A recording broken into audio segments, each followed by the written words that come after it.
بسم اللہ الرحمن الرحیم اللہم صلی علی محمد وعلی آل محمد وبارک وسلم عن عبد اللہ بن عمر رضی اللہ عنہما عن نبی صلی اللہ علیہ وسلم قال فيما سقط السماء والأجور او كان آثريجا العشر۔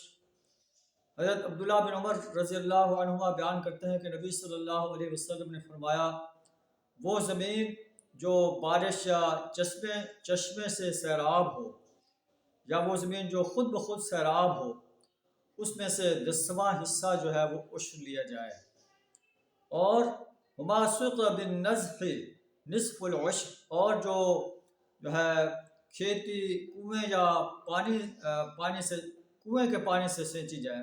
آج کل جیسے کنویں تو نہیں ہے، ٹیوب ویل وغیرہ ہے جہاں اس پہ اور جو ہے چیزیں ہیں جو مہنگی پڑتی ہیں، تو نبی صلی اللہ علیہ وسلم نے فرمایا نصف العشر، اس سے 20واں حصہ لیا جائے۔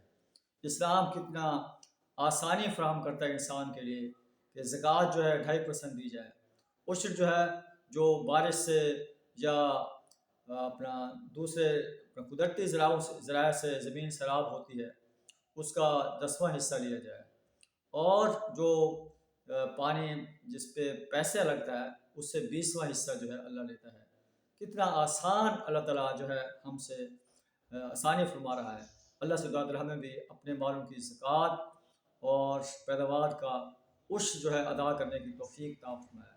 وآخر دعوانا ان الحمد للہ رب العالمین۔